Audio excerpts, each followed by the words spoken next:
Welcome to the All Jammed Up podcast presented to you by Music Never Stopped. Today is Thursday, September 18th, and today on the podcast we have Trey Wellington. What are you doing, podcast for lot?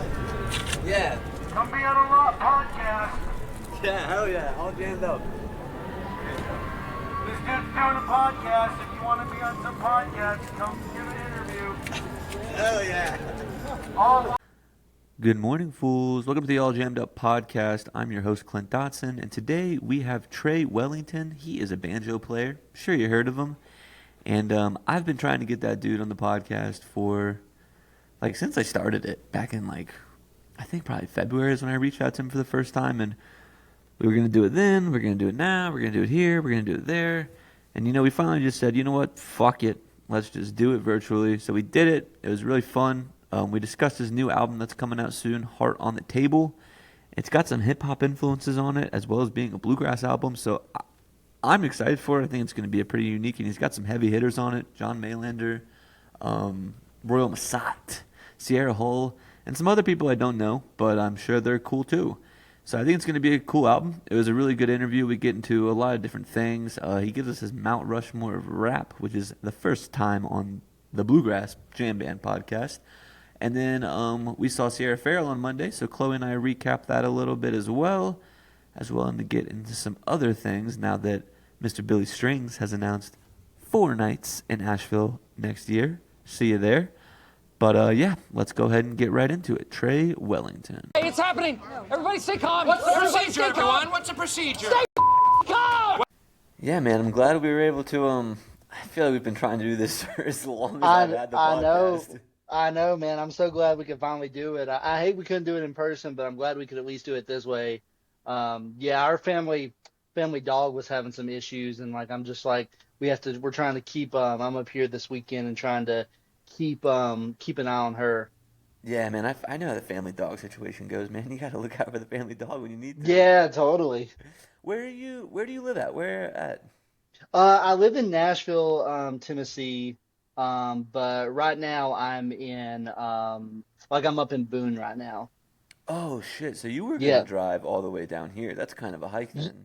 Yeah, I was gonna come down. I had the day off, and I was originally planning on just driving down, coming down, seeing some friends. But then with all the situation happening with her, I was like, oh, I better just stay put. Yeah. Well, next time you're in Nashville, we'll do it in person. But yeah, I'm just glad we were able to get this one sorted because I think I hit you up in February to do this, and it just never. I think so. Well, I'm glad we could finally do it though. For sure, man. How's your summer been, man? Looks like you've been having a pretty busy summer. Man, it's been great. A lot of fun shows. We've been going all over the country. We just got back from Colorado. I was in Seattle for a while, and then just doing a lot of touring, a lot of meeting a lot of new people, and it's just been really, really, really, really incredible. Yeah, it seems like it, man. And I follow you on Instagram, so most of what I know about you is just through Instagram and what I listen to on as far as that goes. Yeah. And I kind of want to rewind and just see what kind, because it seems like you have a lot of hip hop influences, right? I see the Kid Cudi. I saw on your post about your new album you have hip hop influences. So I'm really curious how the hip hop influences in the banjo, how you came about to want to play that instrument. Yeah, so a lot of it. So when I first started with music, my grandpa was one of the first people to start introducing me to kind of the more country, bluegrass, kind of early rock and roll stuff, because he was a super big fan of that. Johnny Cash, people like that, and was a super super big into that. And so through him, I kind of first heard bluegrass and country in that way. And then, but at the same time, I was I think I was 4 at the time. When I started really noticing music, then at the same time, my mom was playing classic hip hop stuff, so I was also hearing Snoop Dogg. Yeah, totally. Snoop Dogg. Yeah, some Snoop Dogg stuff like that. And so I was always hearing that at the same time. And so, I kind of at the time I more gravitated towards country music, more than the hip hop stuff at the time in my life. And then kind of as I started going through life, when I turned about 20, I was into hip hop like, as a passive fan, but then kind of got more into it later in life. But like my banjo journey kind of started when I was around 13. Okay. And I joined this club at my middle school that was about learning traditional music. And it was because I heard a Doc Watson record that my grandpa had. Shouts out And so Gramps. I was playing electric guitar at the time, like, I was doing like, just like kind of like school. Like I wasn't really a music. I was just like, shredding electric guitar. And Mm-hmm. then heard this Doc Watson CD, wanted to learn flat picking guitar and joined this club at my middle school. And in that club is the first place I heard banjo played. And I was like, oh man, that's really, really cool. I was like, oh, Yeah. what a cool sound. And then fell in love with it through that. And then just like, my mom, we went and put a banjo on layaway at a pawn shop in Wilkesboro, North Carolina. And yeah, and then like, 3 months later, I finally got my first banjo and just started like, kind of working on it. I was kind of like, I wasn't as dedicated the first year I started Mm-hmm. playing, but then after the first year, I really got deep into it. And then, yeah, and then just started like, going to festivals, things like that, learning a lot. And then when I got into college and started, in college, I kind of got into jazz music and things like that. And when I kind of got more into jazz, at the same time, like I was also, like some of my friends that were not musicians, I was hearing like hip hop again, and Yeah. like and so I started like slowly getting back into that, and then when I started doing some recording stuff, I got into production of like some hip hop stuff a little bit more. Like And making beats and stuff like that. yeah, like making Okay. beats and stuff like that. And initially it was like two different parts of my life. Like the beat making side, and then actually doing the like playing banjo, because Yeah, I like feel banjo like was bluegrass and like hip hop are like two of the furthest from each other in the musical spectrum. yeah, in a lot of ways, but I think in a lot of ways there's a lot of connection, and it's basically like I was like looking at these two ends of the whole thing, and like I was like doing this, and then like probably 2 years ago, I was like working with a friend on a friend of mine who does some hip hop stuff, and he's like, oh, you should incorporate your banjo into this stuff more. And I was like, oh, like it just had never really like occurred to me. I know people had done that, but it never really occurred to me. And so like I was like, oh, let me try to do that. And so about, 2.5 years ago, something like that, I started kind of working on incorporating these two things. And of course, like we did like the cover of Yeah, the Pursuit of Kid Cudi. Happiness, the Yep. Kid Cudi cover, and like Kid Cudi was one of my big influences. But then like when I started like doing my own original songs, writing songs and I was like working on these two different things and wanting to combine them. And then like, at one point I remember it just started getting easier and easier to like blend the two. Yeah. And then eventually I was like, oh man, this is a really cool sound. I was like, what, like, I don't really know what you would call this, but it's like really cool. And I feel like I'm like incorporating it in like a really cool way. And like, I got really excited about it. And so I started like making these little like demos about like a year and a half, 2 years ago of just different songs. And originally, I was like, oh, I'm gonna, do all this. I'm gonna make the beats. I'm gonna, add my banjo parts, and it's gonna be like an album I put out, kind of like as an alias originally. Yeah. And so like I started making this, getting it going, and then, like as I was like listening through, like I kind of got close to like the whole thing being done, and then when I started listening through to everything, I was like, man, something is like missing about this element. And that's when I realized like I missed the live feel of like playing with Yeah. people on this stuff. You know what I mean? That was like the Instagram post you kind of made the other day. You kind of were pointing to that. Yeah. Yeah, yeah. It's like I basically just got to the point I was like, oh man, like this stuff's great, and like if I release this stuff, it'd be fine. But like, I really like, was like starting to listen. I was like, man, I just miss the interaction, naturally Yeah. that people have with each other when they play. And so then that's when I started working on the album now, Hard on the Table, and yeah, that's kind of the Clip Notes version of the journey there. Yeah, and that new album, Heart. It's called Yeah, Hard on the Table. Yeah, Heart on the Table. Okay. yeah. You have some like pretty heavy hitter. John Maylander, Royals on it, Sierra Hull, and then some people I Mm-hmm. don't know too. How did you kind of select those people to be on the tracks? Yeah, so when John Mylander like basically I reached out to John because when I was thinking about who I because when I was like going into it I was like if I'm gonna do this, if I'm gonna like hire people, I want this to be done right.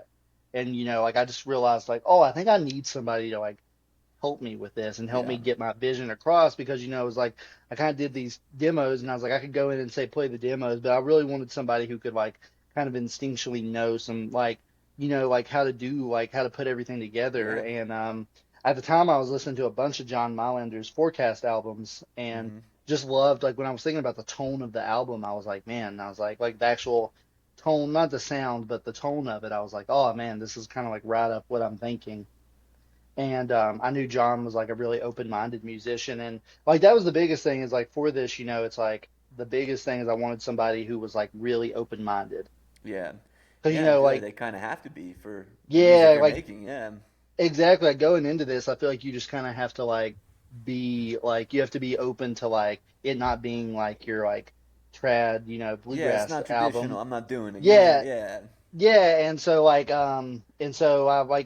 reached out to John, explained the project to him. He's like, hey, he's like, this sounds really really cool. Can you send me some demos? And I sent him the demos, and he said he really liked them and really loved them. And then like he agreed to work with me. And then as we were preparing, I was like, we were talking about maybe who we wanted on the albums, and we were trying to we were finalizing everything up too. We were like finalizing like getting songs picked out for the album, like making sure we had all our material selected, and then we were like, oh, who is the who do we want on here? And then he was like the first person he named was Royal because he was like, man, Royal loves hip hop stuff, and he was like, I DJ think Spilly.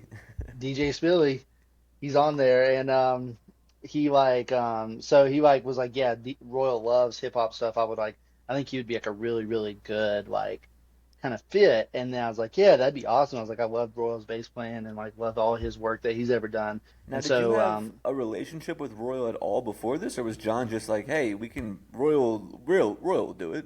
no, not really. We knew of each other. Like Hmm. I think in the studio we were talking and we like knew of each other, but we never had really like met before. Okay, that's awesome. Yeah, so this was kind of our first like experience working together, which was really, really great first experience in my opinion. It was really, really fun, and Yeah. we all had a really good time. And then yeah, and then like as far as the core band goes, it was like we figured out like all Royal's going to be on this, which we were like, oh, I was stoked about that already because I loved him and looked up to him. And then from there we had Josh Blaylock, who was the keys player. He played keys and synth on the album, Okay. and we enlisted him, and then we also at the same time enlisted Brandon Combs, who's the drummer on the album. And Nice. yeah, Josh and Brandon play together a lot. I know they collaborate some with Grace Bowers. Do you know her? Okay. Yeah, she's the Yeah, younger chick, the guitar yeah, player. Young Yeah. plays guitar. Yeah, and so I know they like work in her band some, and like in other projects as well. And so luckily, yeah, it worked out that Josh and Brandon got on, and then it was like, oh, and then we had kind of the band set, and I knew John was going to do some fiddle, and we actually didn't have guitar on a lot of the songs. It's just mostly, which was new to me as well. So it's like, actually, no, we did have guitar on one song. Actually, I lied.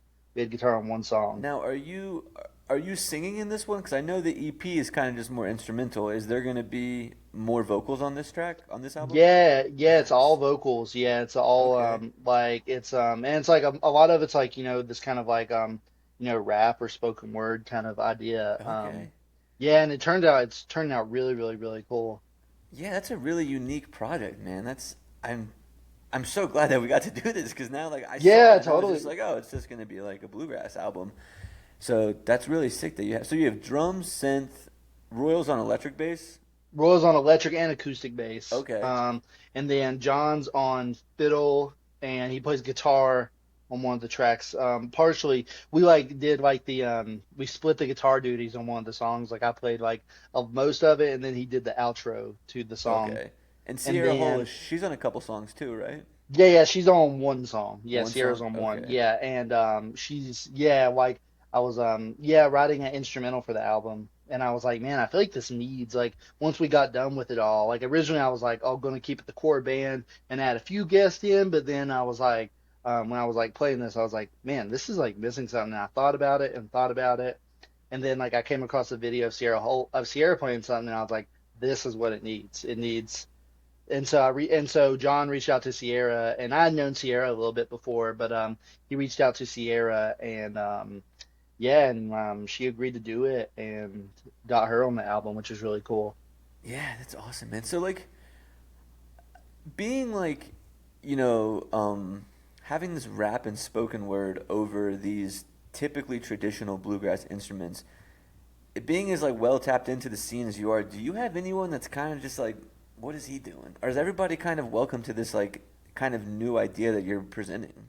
I don't know. It's like I definitely probably think there's some, but it's like so much of it is kind of like I think people, it's for me at least, it's like my music has always never been like followed the straight Yeah. path of like all being like bluegrass, you know what I Mm-hmm. mean? And so like I've had some people, be surprised at the album, be like, "Oh, like I'm surprised Trey is doing this," which doesn't really Because it's like, kind of a risk, right? Like it's kind of, I don't know if you want to call it a risk, but it's kind of like you're putting yourself out there in a different way than many other people are.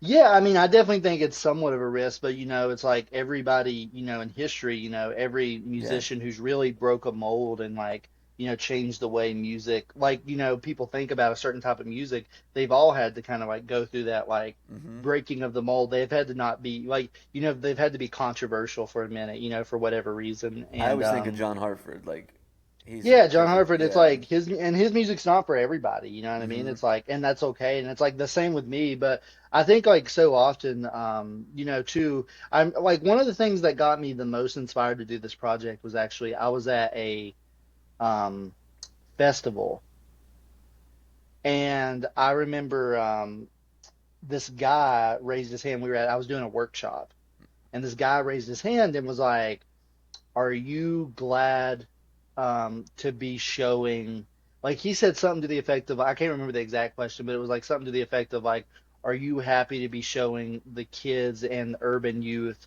um, that this is a cooler thing than hip hop, which is all about violence and drugs and all this? And I was like, that question kind of like sit with me weird because it's kind of like a multi-layered thing where I Yeah. was like, it's kind of like one of those things where I was at the time I was like super into it and loved hip hop, and I was like, this is not what hip hop is. And I think like if anything, it's like showcasing that like saying that like hip hop is bad for the youth or saying that it's like Such a damaging the blanket youth. statement. It's a blanket statement, and it's also a statement that's based in so much there that I think Mm-hmm. bluegrass does have an issue with at point. Like I don't, with like kind of like the racial issues within bluegrass. Yeah. And a cool thing about this album, which I was going to get to too, and like one of the really cool things that I am happy about with it is, you look at, because you were saying at the beginning, like bluegrass or like folk, bluegrass and rap are two opposite ends of the Yeah. spectrum. Well, this is my thought process on it is like, and I had a friend that his name's Demeanor, and he kind of like he's a rapper too, and he was like saying that rap is folk because you got it's like it's different elements, it's like you're using like different styles of production, but at the same time it's like you're telling a story. Yeah. It's stories that are passed down from generation to generation, Mm-hmm. struggles within communities, you know, um, trying to get by. A lot of the same themes that are found in bluegrass and folk music are the same themes found in like most hip Yeah. hop music. And it's just like, bluegrass, there's bluegrass that doesn't, that fits this mold that doesn't isn't necessarily like positive. And then there's, hip hop at the same time, there's hip hop that also fits the same mold that's not always A positive. hundred And percent. Yeah. so, it's like there's so many parallels, bluegrass was a form of music that was founded on blues, like and black dock workers in like the 19 I think it was like the 1930s, and then or 1920s, 1930s, hip hop derived from blues and rock. It has a lot of these cross sections Yeah. that a lot of people I don't think realize, that I think makes it a really cool combo of the two. Yeah, and that's got to feel pretty cool that like, because there's not a ton of people doing what you're doing, so it's got to be pretty cool to be like, hey, I'm gonna try to do this thing and show that there is like similarities together. Because like you said, like I don't think of it in that way. Because like I said they're different spectrums, but you are right. It's just like the bluegrass was just like typically white folks in North Carolina, and then hip hop is just, I mean, there's black folks in North Carolina doing the same thing. So it's kind of Yeah, just the same. It's just the difference in color of skin. So that is a good point. Yeah. Um. yeah, and like, and at the same time, it's it's like, yeah, I think sometimes too, like people within roots music, and kind of to get speak back to your question about kind of the reaction to me doing this album. I think it is like partially like I think it's going to definitely have its critiques. They're like I think like a lot of the trad grassers. Yeah. What's your grandpa It's gonna like say? yeah, it's like the trad grassers are going to be like, like oh like what is this? Yeah. But at the same time, it's like they probably didn't like what I was doing anyway originally. You know what I mean? Like I did pursue, and like like people being surprised I would do something like this is funny too because like I literally like they if you've been to a show like I do for a while we were doing like Feels Like Summer by Childish Gambino in the show. I've done Pursuit of Happiness in my show, like almost every show. So it's like, I already have these elements of this in Mm-hmm. my show. So the idea that you would be like shocked that I would do something like this is kind of funny to me. Yeah. Well, yeah, man. Good for you. That's I didn't know all that going into this, so I'm like I think I've said the third time I've said this now, but I'm glad we're able to get this, man, because that's really cool, and I'm really excited to hear it. I know Thank you you. kind of have like a Kickstarter going for that. Yeah. Is there like a timeline for their album Yeah. release, or are we So, still working on all that? yeah. So, right now, we're still working on the album. The album is recorded for the most part. We're still like, I think we're waiting on like one or two people's parts to come in. But everything's done for the most part. Like all the tracking's done, and we haven't went into mixing and mastering yet. But over the next couple months, that's the goal. Our Kickstarter has 2 more weeks left. We're like right now close to the 45% mark. So Okay. anybody that kind of wants to contribute to it, they can just go to helptray.com, and that's just HELPTRAY.com. Okay. Nice. Yeah, we That are yeah, recording this September 10th. This episode will go out next Thursday, September 18th. So the Kickstarter will cool. still be up, so people can still go to it, helptrade.com, and help you out, Yeah, right? on September 24th is the last day. Cool. Okay. Sweet. So yeah, as you guys are listening to this, there's still time to go to Totally. helptrade.com. Let's go. Hell yeah, man. And then going to sticking to the busy summer that you had. You had a crazy Yeah, tour. You played some really awesome venues. It looks like Country yeah, Music Hall of Fame. You played Cervantes, which I've never been there, but I've only heard great things about that yeah. venue. The Telluride Bluegrass Festival. Some huge names on that lineup. Any of these shows you played this summer like really, really stuck out to you? Yeah, I mean, Telluride was like definitely like, one of those shows that was like, oh, whoa, this is like a big thing, like it's been on my bucket list, since I really started touring bluegrass and like started touring music and like got really into it. Telluride's been like the top of that list. It's been right up there, and I got to do it was kind of like I was hitting a lot of these festivals that were kind of bucket list, like Bourbon and Beyond. You Mm-hmm. had I got to do Newport Folk Festival last year, and then Telluride this year. I was like, man, I was like, this is, and it was just like, looking and seeing the scape of it and the vibe of everything, and like, it was really, really nice. It was Yeah. like, and it was cool to be able to bring like, I was there with New Dangerfield, and it was really cool to bring like to be able to bring New Dangerfield there, and like have like just like a really important set, I think. Yeah, and do is there I don't know if you got to sit in with anybody there, if people sat in with you, but is there someone that you like really want to sit in with that you haven't sat in with at any of these big festivals? Yeah, definitely. I mean, there's always like I'd actually do like a lot of sit-ins, funny enough. Like I feel like I'm Yeah. like I was at Gray Fox this year and like I was I sat in I think with like probably like 5 or 6 different people Okay. on their Is sets at least, maybe 7, I can't remember, but yeah, sat in on like a lot of sets. Like I was like all over bouncing all over the place. And which is really really fun. But yeah, for as far as people to sit in with, I mean, it would be fun to, obviously like the Billy Strings, like I'm a Yeah. big fan of him, and Well, like hey, now you for got your pathway to it with Royal. maybe, yeah, it's like, but yeah, it's like, I've played with Billy before back in 2017. I played with him at or played, he was the artist in residence, and he came in and said on the band I was Okay. playing with at the time, he came and sit in on their set, and that was really really fun. And so I got to meet him there and like kind of start interacting with him there a little bit. And yeah, it would be, but no, it's 2018 actually, 2018, excuse me, but yeah, but he would be. It'd be fun to like sit in with him now and do something now. That'd be really cool. Nice. Is anything from the EP, Spatial Awareness, right? Is Yeah, anything from that on the album, or are those two totally separate projects? two totally different things. So yeah, the EP was like basically last year around September. I went into the studio in Nashville with my band, and we recorded like four songs, or we recorded five, and we ended up cutting one, but then we ended up with four.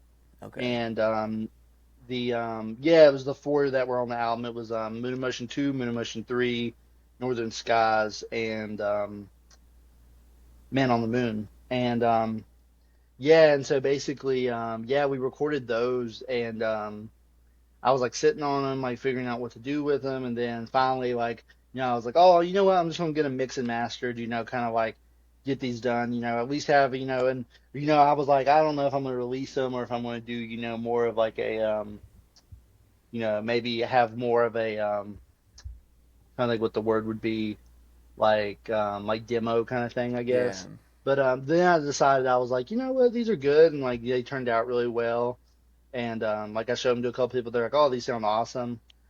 And yeah, and so we ended up releasing them. And yeah, it's like completely different, but it's like music I'm really really proud of. And Yeah. I think it's like, to me it was kind of almost an opposite thing, where it was a continuation of, I released an album in 2024 called Detour of the Moon. And that album, I almost looked at it as a continuation of that because it fits more that theme. Mm-hmm. And I was like, oh, it's almost like a deluxe to Detour on the Moon, but it's like really Okay. it's just adding the spatial awareness part of it. But yeah, it's like yeah, really really proud of that EP though. Yeah, and so again, going back to the Kid Cudi thing, Yeah, I know he kind of does some of his older stuff. He was blending all different kinds of music with his stuff too. yeah. Have you got a chance to like speak with him or anything about? Has he caught on to any of your music, any of your covers? Somebody reached out to me one time, and like just like kind of randomly, this was like earlier this year, Mm-hmm. and was like apparently like told me, like they were like, oh, like I've heard like Cuddy's heard your version of Pursuit of Happiness and loved it. And like it was from somebody like I trust, but like I was like, I don't You just know if blowing like, smoke up my ass. yeah, it's like I was like, I don't know if like, but I've not heard from like him, like basically I just heard that from somebody. And Mm-hmm. but I've never heard from him directly. But it'd be awesome. I mean, like he's a hero. And Yeah. I've never got to see him live actually. I'd love to like meet with him because he's like such a, for me he's like a really important figure in my musical life for multiple reasons. Obviously like people really love our Pursuit of Happiness cover, and that's like one of our most requested songs, I would say, at shows. But also, just in like terms of his messaging, Yeah. I think he's one of the people too that I look at as like, this is somebody that talks about like the pot, like a lot of the things that people are like, oh, like, hip hop is bad. I think he's like one of the people that really shows like the good Mm-hmm. that it can do. Because, it's like, I've met friends who like Kid Cudi, through the years, like who Kid Cudi like changed their life. They're like, oh, I was in a dark time, and the messaging of these songs like brought me out of it. Yeah, man, those You Man know, on the Moon 1, Man on the Moon 2. A Kid Named Cudi was that a Green mixtape, right? yeah, yeah, that was a Yeah, mixtape. that one's Yeah, a really good one. Yeah, no, I yeah, still love Kid Cudi, and then after his last few things, I've been kind of on. yeah, yeah. But he did have some really good albums back in the day. Um, Yeah, he's one of my, like I say, he's one of my heroes. He's like, and yeah, he's like definitely taking a different musical direction, but it seems like he's still like really loving what he's doing, and yeah, and he's sober that's now cool. too, right? Yeah, I think so. I Yeah, think that's a big part of it. Yeah. yeah, yeah. Good for him. When I first kind of discovered who you were, like I think it was like the end of last year. I followed you on Instagram and like kept up with your posts and everything. Yeah. And then I saw that you got SNL. How hmm was that? Tell it, because like I don't watch SNL that much anymore. Like I think Shane Gillis hosted it, and I watch it because he's hilarious. But how does that look like when you're like? Were you playing with a band? Was it just you, or you support? Like what was that like? Yeah, so that was a really cool experience. So basically, I had met Mumford and Sons, Okay. who is like I don't Yeah. need to explain who Mumford and Sons Yeah, is, I know who they are. but yeah, like basically, I had met Marcus through some like just some ways, and um, yeah, and basically like we had met once and got to hang out a little bit, and then they needed somebody to fill in. Um, their normal banjo player is a guy named Matt Menifee, who's a really amazing banjo player from Nashville who plays with Woodbox Heroes. And so Matt couldn't make that gig, I don't think. I think is what it was. And they reached out to me and they're like, "Hey, are you free this amount of time?" And I think I had like one or two shows during the time, like the block of time they told me. But I was like, "Man, this is Mumford and Sons, so I can like move some things Mumford and Sons around." and SNL. Yeah, and I didn't actually know it was SNL at the time, but Oh, okay. they just like sent me a span of dates, and I was like, I could like this span of dates. I was like, this is going to be important. I think I can move some stuff around. So I was like, yeah, I think I could like figure out. And they're like yeah, like we're doing SNL. Would you want to do it? I was like, yeah, Oh yeah, that'd be yeah. awesome. And so yeah, they did that, and then I went up to New York for that week and rehearsed. You know, we did I think like 3 or 4 days of rehearsal for it and then did the show and then yeah, it was like a really really cool experience. They're like Mumford and Sons are like the nicest guys. The SNL, that whole backstage team was like really really nice. Everybody was just, it was like a really really good experience. Yeah, who was the host that day? Do you remember? So it wasn't one host. Well, actually, no, I do think Jimmy Kimmel was the host Okay. actually, and but it was the SNL 50th. So it wasn't a normal SNL show. It was the SNL 50th anniversary. So they had a bunch of different musicians playing. Yeah, so it was like Okay. like Post Malone was there, Jelly Roll, Snoop Dogg. Actually, one of the coolest stories I have from the SNL thing um, was the Snoop Dogg thing where at this point I had started working, like me and John had started working together to plan the session for the album. Okay. And I actually got, I was coming off stage, I actually got to speak with Snoop for a minute. Is he as cool as he And seems? he's so cool and he's like the most laid back person. And yeah, like, I got to be like, oh, like I was like, hey, I'm actually working on an album right now, blending banjo with like some of the hip hop sounds. And he was like, oh, bro. And he was like, bro, that's cold. And he gave me a fist pump and then he had to get on stage. So that was kind of cool to like hear from him on that. Nice. That's cool. You got to get him. You got to get him to lay down a verse for you. I know, that's what I'm saying. Over the I got to get banjo, him on man. That would there. be I, sick. g- I know I got to get him on there. And then I also saw that you won last year, like a Steve Martin hmm award. This is Yeah. news to me that Steve Martin. I knew he was like a banjo player, but I didn't know he was giving out awards. Is he pretty like well renowned in the banjo universe?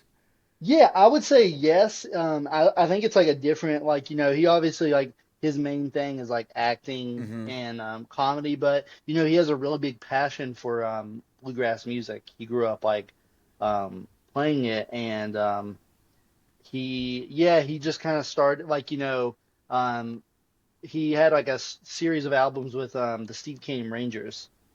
Oh, wow. I Yeah, didn't know that. and they were kind of his backing band for a while. Like they would like tour around with him, and they would be like it'd be like Steve Martin and the Steve Canyon Rangers.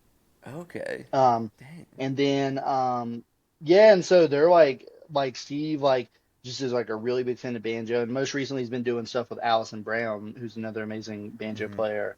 And yeah, so basically he back in 2010, I think it was, started doing these awards called originally they were called the Steve Martin Prize and Steve Martin Prize for Excellence in Banjo and Bluegrass, I think is the name of it originally. And Mm-hmm. then so he gave out and it used to be as like one person got the award and got like a cash prize with it. And then they did that for about 9 years, I think it was. And then I think it switched over to him doing it with the Fresh Grass Foundation. And there's like a board of people, and yeah, and so I ended up somebody like a couple people of that board, I guess, recommended me for the award. And yeah, I was lucky enough to be there with Allison DeGroot this past year because, Nice. like almost like all the, banjo players I really look up to, all of them have won it at some point. And so it was a real honor in that regard. Nice. I know for a majority of this podcast, we've talked about the blending of the trad bluegrass with the hip hop elements. Now, are your shows, when people go to your shows, can they expect that mix, or is it kind of just one more I mean, trad? I would say it's like a mix. It's like not like it's not trad by any means. It's not like I don't think it's like as going to be like as like integrated as the album is, you know what I Yeah. mean? It's like at our shows though, like it's like my main thing about like a show is like, shows and studios to me are two different things. Mm-hmm.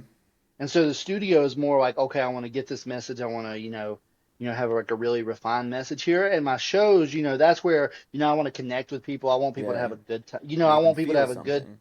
yeah, I want to like make them feel something. I want them to have a good time, and so it's like my sets are a little bit more like, it's like a vibe based thing a lot of the Yeah. time. It's like, it's a very much dependent on who's there. Like if, we're there and it's like a bunch of young people, like maybe I'll do more like, the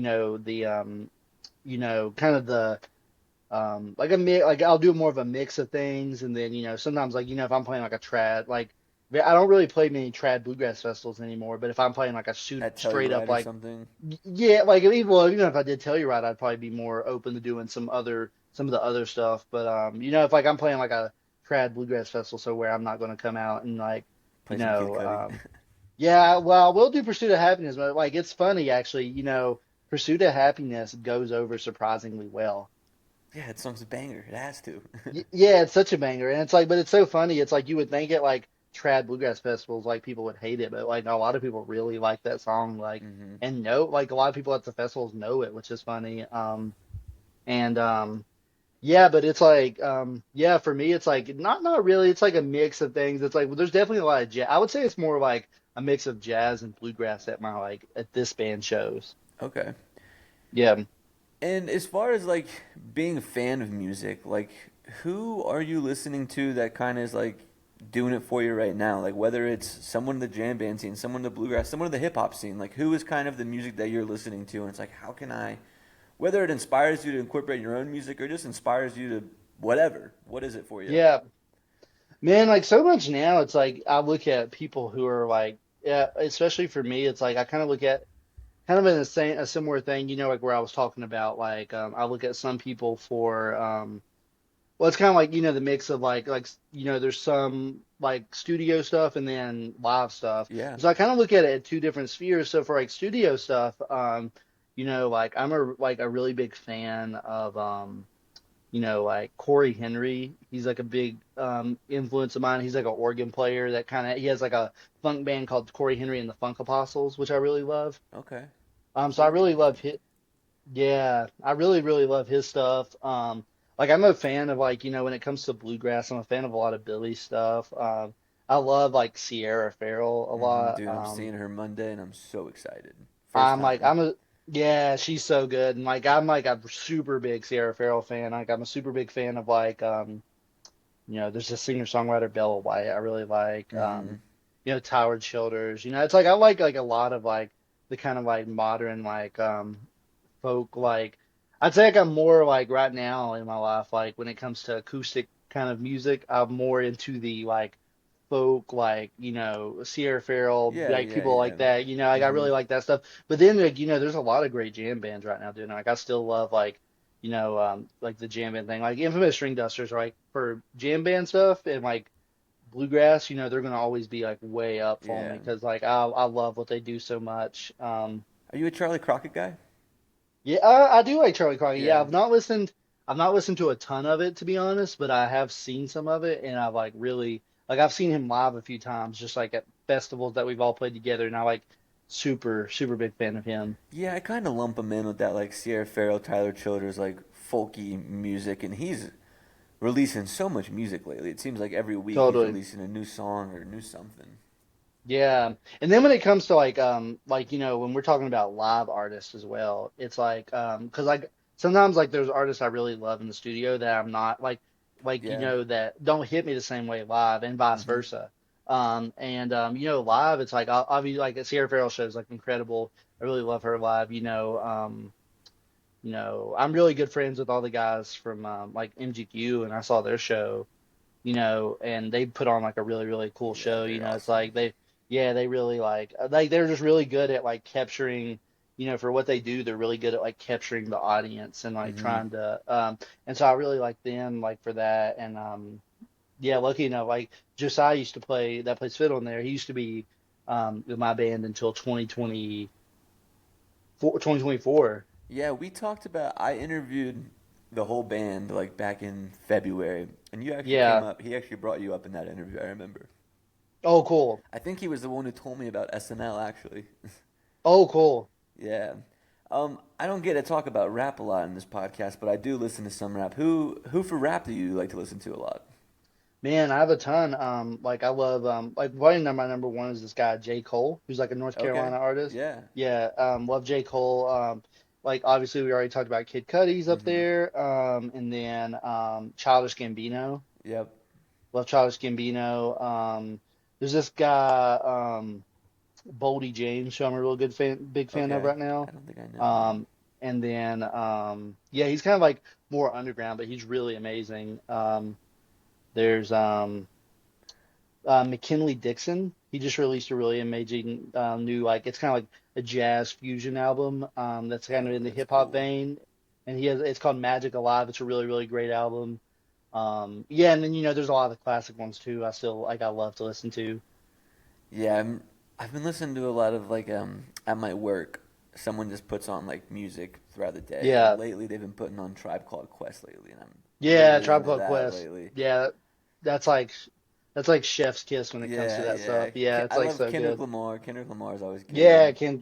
amazing. One I of the really like best. Baby Keem too. Do you ever listen to him? Yeah, Baby Keem. Yeah, Baby Keem's amazing. Yeah, Yeah, I like it. I got into him a couple years ago through kind of the Kendrick Lamar pipeline Yeah, because they're actually same. cousins Yep. and yeah, I kind of got into it through that pipeline. And then I always listen to so much Mac Miller, but Yeah, Mac is like he's one of my I would put Mac Miller up there with mine too. It's like same. he's like because I was like listening to he was like one of the hip hop artists I was listening to before I even got back into hip hop. All right, I'm gonna put you on the spot here real quick. Your Mount Okay, Rushmore of hip hop artists.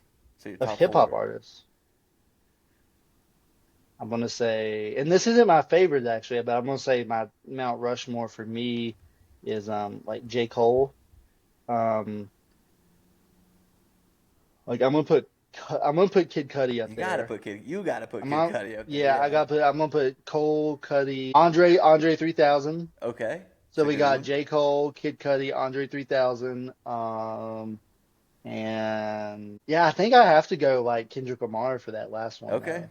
cool. Yeah, just because Someone he's listening is gonna be upset that you missed. They're gonna be mad you missed their rapper somewhere. I know somebody's gonna be like, oh no. Somebody is, but oh well. Yeah. Cool, man. Yeah, Well, but go ahead. Yeah, but yeah, all this has been it's been like yeah, it's like all those like there's so many good artists out there and like I think too just like as a note to everybody listening because like one of the common things I think when people in bluegrass do a project that's like a little outside the like bluegrass like the straight like Mm-hmm. within these little parameters of bluegrass, I think a lot of people assume like oh this person's like leaving bluegrass. Yeah. And it's nothing like that. I just want everybody listening to know that, like, we've been talking about this album a lot and talking about the fusion, and none of it is like about leaving bluegrass. A lot of it is about, like, I think expanding the mind, like a lot of minds in bluegrass. Yeah, you're still in like the country of bluegrass. You're just maybe going to a different state. Exactly. It's just Yeah. like, I think I just want people to be more, I want people to be open-minded about, this music. I don't want people going into it having assumptions over me or like my value of, and it's like something like, like I'm planning on speaking on more just because I know it's something that people naturally have a fear of, of like, I was talking to a friend about this not too long ago, And this is no strike. Like I love the bluegrass community, obviously, but I think and I felt very welcomed in a lot of senses in the bluegrass community. But when we're talking about this idea of like how do we get people, people always ask me like how do we get new people, how do we get people of color, the different people into bluegrass music. And so much of it is how do we change, so much of the conversation is how do we change people to get them Hmm. to like bluegrass music versus not how do we either, you know, and I don't think anybody really needs to change, but how do we make people feel comfortable when Yeah. they're coming into bluegrass music and into these spaces? Hmm. Because so much of it is making people, all it is making people feel comfortable and feel like nothing has to change. It's just making things people feel comfortable. And the things that do, well, things do have to change in the way of like you can't be weird about like Yeah. people coming in and having a different And perspective people than you. using the excuse of like it's something that's rooted in tradition. Like you can't use that excuse. No, you can't use that excuse. It's like so much of it is like you just have to like make people feel welcome. If they don't like the same things you like, it's like that's okay. That's like how many people have friends that don't like the exact same thing they like, you know what I mean? Yeah. Or like I have friends who I have like we agree on like probably half of our topics, you know what I mean, that we talk Yeah. about. But, we're still great friends, Yeah. like we still get along, we still have fundamental things in common. And it's like, and we're fine and we hang out all the time. And it's like, it's the same thing. Like, I think that's how people need to start thinking of bluegrass is like, how can we, like, people might have different viewpoints, but how do we just, like, how do we get people in and make them feel comfortable when they're in this space? Oh, Trey, like, because like I know like some recent, I'm not going like but some recent bluegrass artists, like released released an album and like did an interview and they're like, oh, we heard you like are leaving bluegrass, and like they're like, no, I'm not leaving bluegrass. I'm just like doing something new, and that's what I want people to know is like it's Yeah. nothing about disliking the music. I love the music. I love the community. I'm still going to be very involved in the community. It's just a little. It's like you said. It's like I'm going to a different state, but I'm still like right here. Yeah. For sure, man. And I think I myself welcome it. I look forward to. I listen to 80% bluegrass jam band music, but there's so Yeah. much other music that I do love. So like rap, like I listen to like old like straight edge hardcore sometimes. Like I listen to a lot Yeah. of different music. So like Yeah. getting a chance to see bluegrass and music you like blended with other music you like, that's something I'm excited for and something I'm welcoming listening to that album. So thumbs up, man. Good on you for doing what you want to do, and I wish you all the success with it, dude. I think it's going to be great. Thank you so much, dude. Yeah, man. And I think that's pretty much all I got, so we can wrap up right there, dude. Cool. Awesome. Sweet. Thanks so Thanks so much. I much hope for this. coming on, Trey. Yeah. I hope you enjoyed it. It was fun. You just got jammed. Go ahead, Chloe, sing for us. T-Mobile, with the T-Mobile. All right, guys. Welcome back from that interview with Trey Wellington. There's your weekly Chloe song of Chloe's Corner. A T-Mobile plug. You haven't listened to that interview yet, but I guess I'll catch you up because it was pretty cool. Yeah, I'm so excited to hear it. So that guy Trey, he plays banjo Mhm. and he likes hip hop.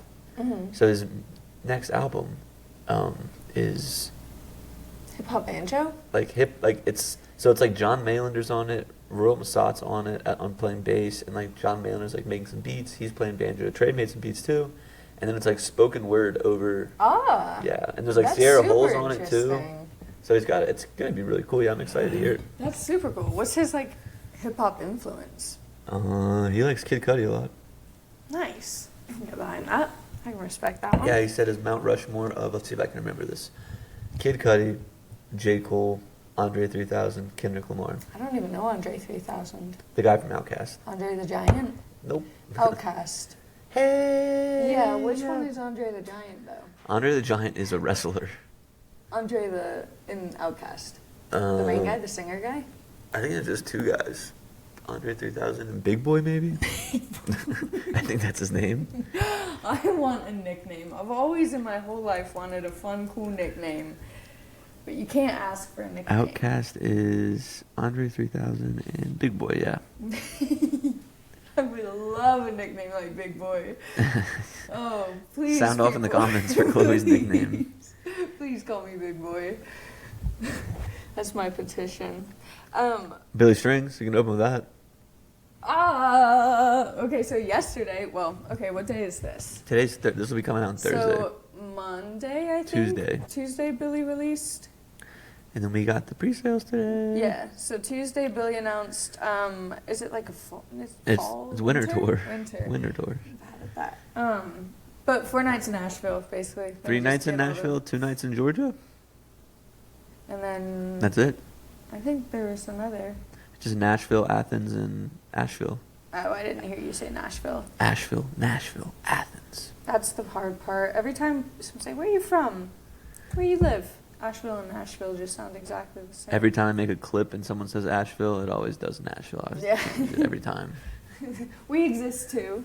But yeah, 4 nights, February 10, 11, 13, and 14. Mm-hmm. We got all 4 nights. We got seats. Valentine's Day a Friday or Saturday? It's a Saturday. Okay, so it's, what is it, Tuesday, Wednesday, Friday, Saturday? Yeah. Okay. Yeah, kind of funny.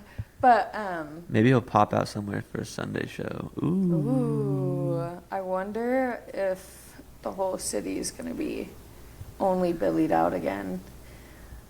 Probably, because it's just a week. I bet at least, I don't know about Tuesday and Wednesday. Maybe it will be. Right?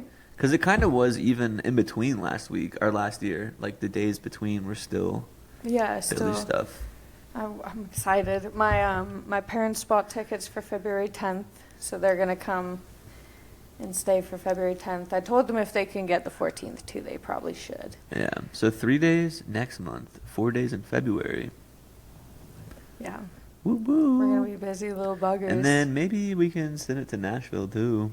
Yeah, it can definitely be on our radar. Where does he play there? The Bridgestone Arena probably? That sounds familiar. Yeah. This one's at the Harrah's again, right? Which I think is a great venue. I think no bad seats. I don't know. I've never been in those seats, but they look fine. We were up in the seats in the I guess me and Brandon were up in the seats in the beginning. And you were down trying to I think it was just Brandon. I was up there. Oh, No. why would I have been? Yeah, it was feel just like we were in Brandon. the seats And or then I think somewhere. Ethan went up there to get the bracelet. Getting the bracelets is easy there, Yeah. guys, just so you know. Yeah, just buy seats if you want. Don't worry about getting into the pit. You What was will the get price into the difference? pit. Was it a lot? There wasn't any. For pit or seat? Yeah. That's because I know people. I mean, yeah, exactly. I'm like, they have to some degree, know that everyone is Yeah. staying. Yeah, He they knows don't his care, crowd. really. Yeah. I mean, Oh. some people do just prefer, like, sometimes I prefer the seats, so. I do, especially if you're doing a 4-day run. Yeah. You can't always. I can't wear my Birkenstocks again. You can't always be up and dancing. I remember when we did New Year's, one of the years, it was the New Year's Day show, so it went on for like fucking 16 hours. Well, you were it felt hungover. like. I was hungover and I was wearing those damn boots. Because you drank a bunch of mimosas. I got mimosa drunk too early in the daytime, and then I was hungover for the show, which was such a downer. And then loved my outfit, but I was wearing boots, and I just could not stand any longer. That show was like 6 hours long, it felt like. The New Year's ones are long. So fun.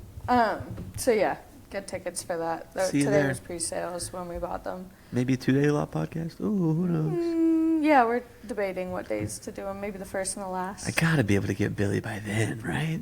I think so. Got it. I mean, he's been liking my stories that I tag him in, so I should just start posting about the Seriously. podcast. I'll do it next time. I'll give him a couple days, get through the ticket buying flurry, and then I'll make a post. Yeah. We saw Sierra Farrell this weekend. I did see Sierra Farrell. Very good. She was so good. We saw her on Monday at the Orange Peel. Everyone said that her Sunday show was incredible too. Me and our friend Katie have been talking about the book The Body Keeps the Score, and I guess she went on like a tangent about that on Sunday, and we had just discussed that. So she texted me, she was like, did she go on that ramble with you? And I was like, no, she was talking about how copper was the most like frequency metal, and that it comes alive in Asheville. I don't really know, but Oh, we didn't miss. She did not play because we left. She played 2 encores. We left after the first one. Silly us. But it was In Dreams was the last one, not Jeremiah. yeah, that's a good song. But it was an incredible show. There was like one period in the middle where there was like 4 songs, 5 songs in a row that I didn't know. Oh, I'm looking at the set list now. 1, 2, 3, 4, 5, 6, 7, 8, 9, 10 covers in a row. That's kind of crazy. Yeah. She did that fun one. What was that fun one? I'm guessing it was Whispering Waltz is the one that was fun. Because it was Give It Time, Bells of Every Chapel, Silver Dollar, Why Do You Do It, Whispering Waltz. I don't know which one was. That like westerny one, right, is what you're talking about. No, the cover she did, I think Oh, it was Shania Shania Twain. Twain. Still the one. Yeah, that was fun.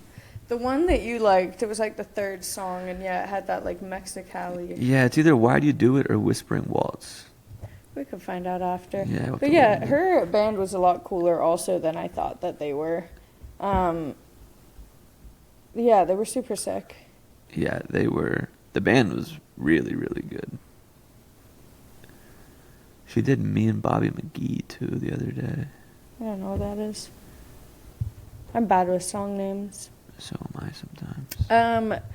Ooh, she played I Could Drive You Crazy. That was one I would have liked to see. I was singing that one all week leading up to it too. I was singing, what was the one I sang all day on Monday?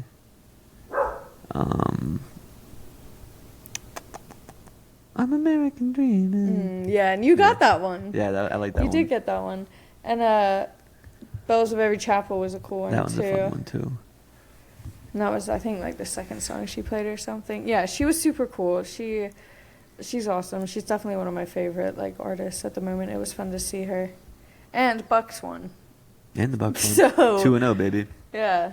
2-0. So it was a good night. Gonna win again this week. Weak ass Jets. There were two older men in front of us, like middle-aged older men in front of us, and they had also put money on that game.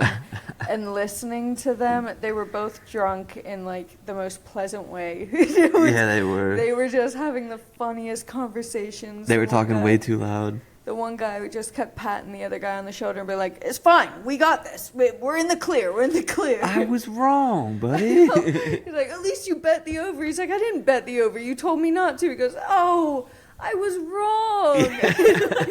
He was so disappointed that he had actually followed his recommendation. That was so funny to me. I had the giggles good at those boys. They had a lovely time. They were also. having fun. At the end of it, the guy on the left just pats the guy on the right, and he goes, "I got a lot to say about her. We'll discuss in the car. That was a good show." Just completely, like, kind of deadpan. They kept talking too about who was gonna drive, and they were like, "Let's just get another beer and then we'll stop." And they did that like 2 or 3 times. He got the 25-ounce PBR and he pointed at it and it said 25. Like it was in big numbers, said 25. I was like, "Man, these are 22 ounces." And just pointed right at the 25. I was like, "Eh." They were good people to be in front of, and they were a little on the more average height. Yeah. So we had nice little pockets to There was kind of one see. pocket where this girl was wearing fucking Doug Dimmadome cowboy hat, like, blocking yeah. my sight. She would scoot over, and I'm like, taking up the whole stage, lady. Yeah, there were like a sea of 4 tall boys in front of me, but I had, if I could like get Justice it right. for the short kings. Right, I need to start bringing like step stools or platform shoes or something. Stilts. Yeah. I saw a lady the other day, she had one of those shoes, you know when you have one leg shorter than the other? Yeah. And then you like fill it out in the shoe? Mm-hmm. I should just get multiple of those shoes. Yeah, I should have just hit a growth spurt when I was 16, but whatever. You're a beautiful height. Stop that. Perfect height. One more thing about our community, Eggy. Mm. They have a new release of something Being coming very out Friday. cryptic. The replies to everyone asking what it is just like the little magic fortune teller ball. So I don't know if it's an event. I don't know if it's a show or like an album, but they are releasing something Friday. Stay excited. Stay on your Tomorrow. toes. It will be tomorrow now, yeah. They canceled renewal. They're not doing that anymore. I saw that. And then I kind of like went down the rabbit hole in the comments about it. And I guess Renewal itself had unfollowed Billy Strings on Instagram. The people that know that, the people that, oh, so-and-so unfollowed so-and-so today, that is crazy you're following someone so closely. Yeah, some people are overly tapped into it. So tapped in. I see that about the Swiftie girlies. They're like, oh, she unfollowed so-and-so. And we're like, are you just going every Who single is day? unfollowing people that much anyways? As like a statement, I unfollow people as a statement. I've unfollowed one person as a statement. I won't say the name, but I've unfollowed one person as a statement. They haven't caught on yet. It's maybe been a year. They haven't said anything, but it's a statement to me. If you're into English rap, Nico B. Legend. Has been silently releasing new music. It's more than just that one song? Well, it looks like he released another one today that I was just playing. What is it, a minute, 20 seconds long? It was only on Instagram. I didn't see. But he released a new song, Mongoose. Yeah, only a minute and 7 seconds long. That's crazy. What are you giving us? Like Tease? Yeah. And then I didn't listen to more than an Instagram clip of this other song. But Nico B is funny, guys. English rap is in. It is. 2026, it will be the year of English rap. So the year of Nico B. I mean, English rap has kind of been, like UK drill rap, that's like been a thing for a while, I feel like. Yeah. It's because you got like the Jamaican influence. What's M.R? M.R. Who's that? Pussy Turned Red. Oh, That guy. my brother loves him. I don't like his music. He's crazy. He's a white guy, though, isn't he? Yeah. Yeah, he's crazy. I'm not a fan of him. I like Nico B. But yeah. Kid. Listen out for him if you're interested. I got new plants. Oh, yeah. Hold on. Sorry if you guys are listening. Chloe's getting the plant. She's now presenting the plant. This is my Monstera. I haven't come up with a name for her yet, but I whisper sweet nothings to her daily. Is that a new pot? Well, it's for when she's root bound. You have to upsize, but I just put her old pot in what I want to be her new pot. But did you get that pot today or something? No, I've had this. Since I bought her. New leaf, uncurled mostly today. It'll probably be finished by tomorrow, finished cooking. It looks like it's got a lot of fenestrations in it. Super fun. And then, hold on. Chloe going back for plant number 2. So I don't have a name for the Monstera, but this is Goldie, my golden pothos. Look, she's already got aerial roots coming all the way down. She's got a lot of new leaves. Once they're a bit more settled, I will try to repot them into 2 different pots, because I think I have quite a few. I think I have like 2 plants in this one pot. But they have been my pride and joy for the last week. I'm chopped liver. No, you're not. You're fertilizer. They need your love as well. What is a home? I won't say what I was just about to say. Oh no. There she goes. She's Goldie. dropping the plants. She likes to topple over every once in a while. But yeah, I did a lot of research into plants before we moved here, and like in the first couple months of us being here. I've been really nervous to get them because I'm very bad at taking care of plants. But I think they're happy. I think they're doing okay. They haven't shown me any signs of distress, and the new leaf has unwrapped, so I think we're doing good. Yeah, that's me. Oh, yeah, that's me. Alrighty. For some reason, this is blurry again. I don't know what the damn deal is, but... Oh, so they couldn't even see? They saw all of it and just went blurry again. Okay, Yeah. that's okay then. They don't need to see me as long as they've seen them. Yeah. Alrighty, Goldie, and we'll have a name next week for the other one? Yeah, I'll think about it. It's a girl, so if you have recommendations, let me know. Alrighty, That's sorry how we got she blurry at the end there, identifies. guys. I'm really having issues with Riverside. I need to get a new camera, I think. Yeah, we're going to start sending them hate mail. Hear that, Riverside? Alright, we all done? Mm-hmm. Alrighty, guys. Well, we will see you on Monday with another new episode. Have a great weekend, and remember, wherever you are right now, it's exactly where you're supposed to be. Come along, have a drink with me. We can talk about the world and how the world is turned so slow. Day and night I found cars they drive and planes they fly. I look into the sun and the sky, you're so bright. It's you that I have found. Oh, and I know it's not much longer now. or if the world would just slow down.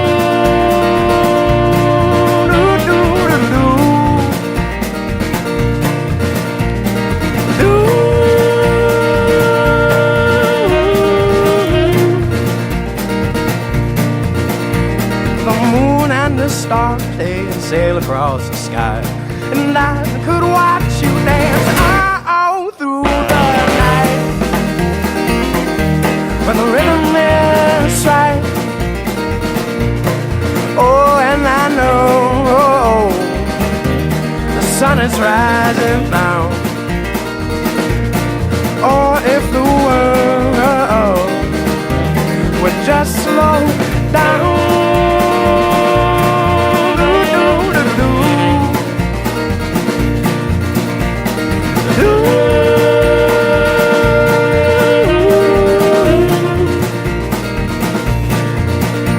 So you move with me and I'll move with you, and I could spend the rest of my life by your side. It's you that I have found. Oh, and I know it's not much longer now. Or if the world would just slow down.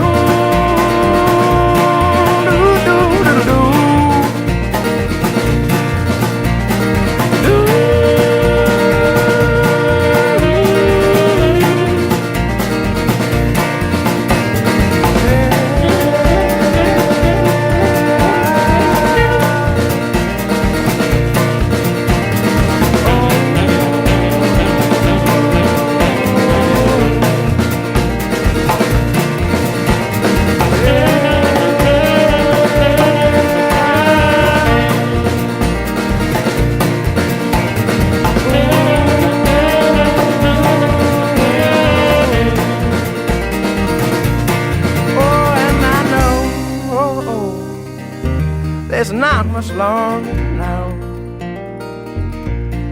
Or if the world would just slow down.